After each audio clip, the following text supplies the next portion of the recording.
episode kali ini, Nano memberikan karma pada seorang siswi anak orang kaya yang tidak bertanggung jawab. Pembalasan Nano sangatlah sadis. Di sini enggak Nano aja yang memberikan pembalasan, tetapi cewek berpita merah juga ikut. Oke, jangan berlama-lama. Tinggalkan jejak dengan like, comment, subscribe, dan nyalakan lonceng notifikasinya agar tidak ketinggalan video selanjutnya.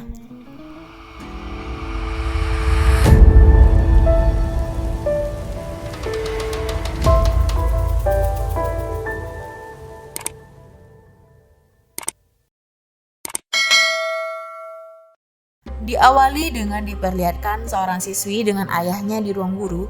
Siswi ini dipanggil karena ketahuan menyontek. Namun dia tetap berkata tidak menyontek saat ujian. Dengan sombong ia berkata guru hanya mencari kesalahannya dan tidak mempunyai bukti. Ayahnya pun memukulnya dan menyuruhnya meminta maaf. Gadis ini bernama Mini. Akhirnya ia meminta maaf ke bu kepala sekolah atas suruhan ayahnya. Ayahnya pun menyumbangkan 1 juta baht untuk menebus perilaku putrinya. Bu kepala sekolah menganggap hal ini serius dan akan tetap menghukum Mini dengan menyuruhnya membersihkan toilet selama 1 semester. Di koridor ayahnya kembali memarahi Mini karena memberikannya malu, dan Mini ia tidak akan peduli. Dia tetap bersikukuh tentang bu kepala sekolah yang tidak ada bukti tetapi memberinya hukuman.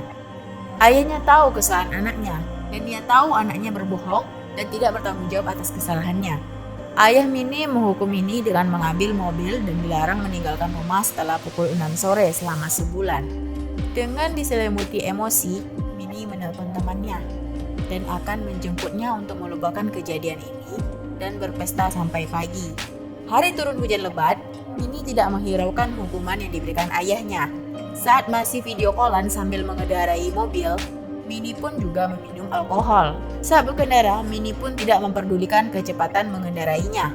Dan akhirnya Mini pun menabrak sebuah minibus yang tengah parkir di jalan. Mini terbangun, tubuhnya mengalami luka-luka. Ia terbangun di tumpukan korban-korbannya. Nano juga menjadi korban. Poloen meminta tolong, tetapi karena ketakutan Mini pun membiarkannya. Mini mencari ponsel milik Nano. Ia menelpon ayahnya dan minta tolong. Kecelakaan Mini pun diberitakan di media. Terdapat 4 korban kecelakaan. Ayahnya pun kembali membereskan permasalahan yang dilakukan oleh putrinya. Reporter menanyakan apakah hal itu terjadi karena minum-minum. Dengan tegas ayahnya mengatakan tidak ada alkohol.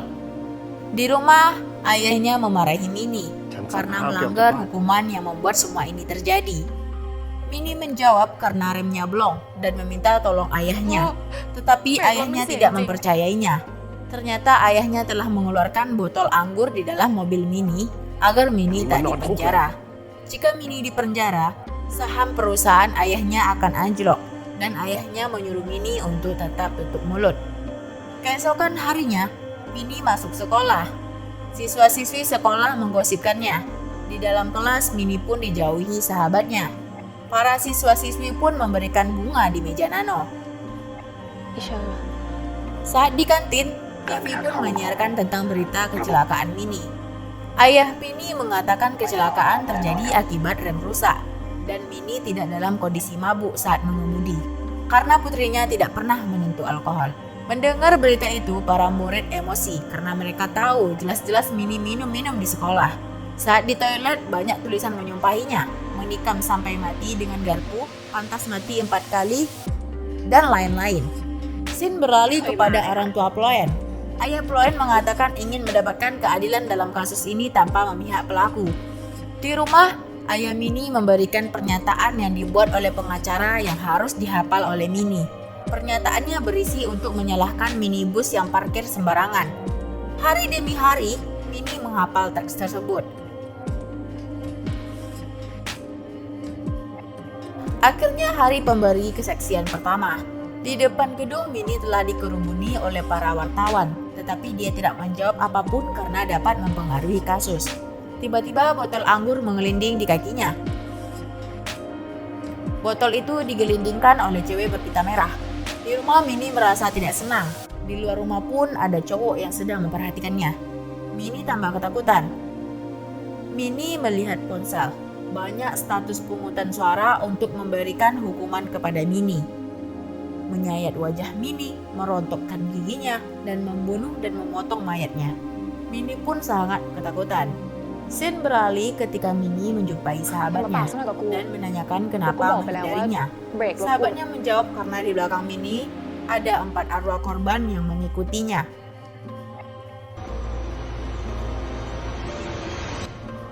Di toilet, Minnie muntah-muntah.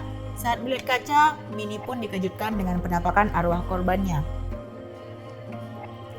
Di malam hari, ayah Minnie menjumpai gadis berpita merah.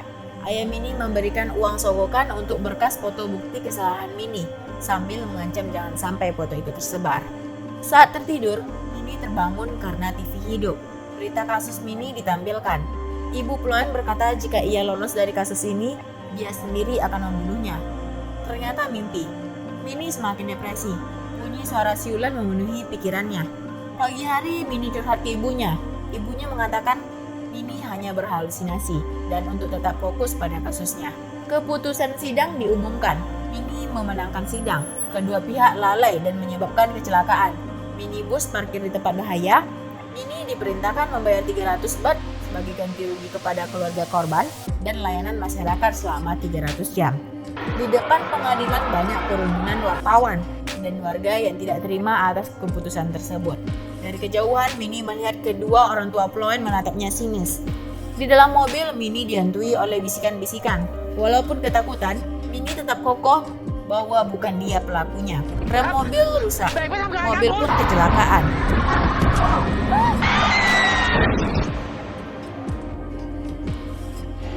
Tiba-tiba Minnie kembali terbangun di bus Minnie yang sebelumnya ditabraknya. Di depan ada Nano. Nano pun berkata, "Selamat datang di acara angkat tanganmu jika ingin melihat Minnie dihukum."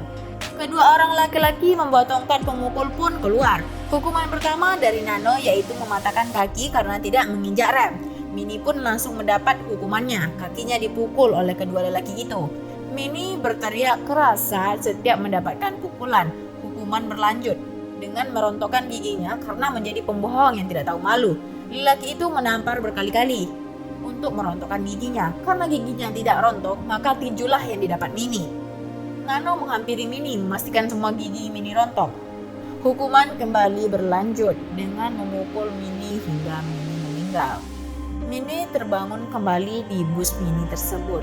Minnie kembali terkejut melihat Nano. Hukuman ternyata masih berlanjut. Minnie mendapati kedua orang tua Ploen yang menatapnya dengan amarah, tetapi ia masih tetap tidak mengakui kesalahannya.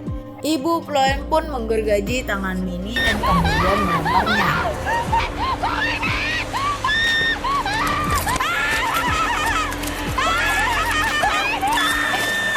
Minnie terbangun di kasurnya, melihat ke arah tangannya. Dia lega, hal itu cuma mimpinya.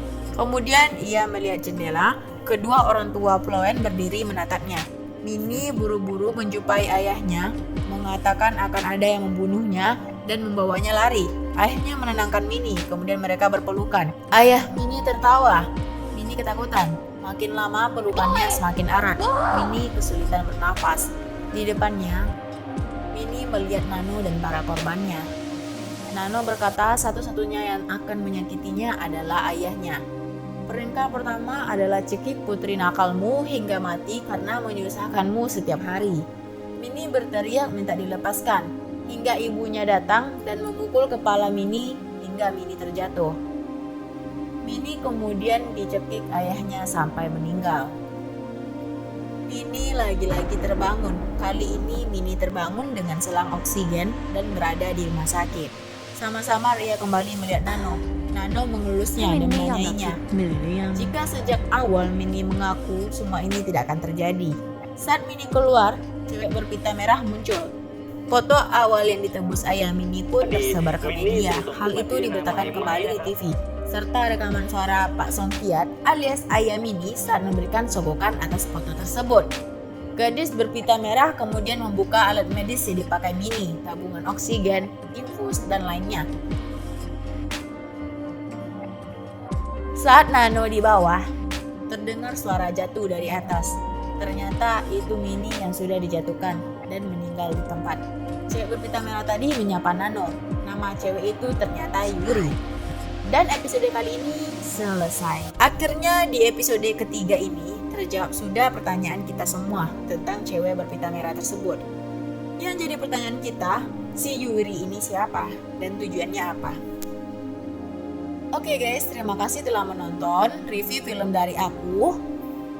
Bagi yang kurang suka sama reviewnya, silahkan komentar di bawah ya untuk kedepannya biar aku mengubah cara pembawaan aku atau gimana. Dan sampai jumpa.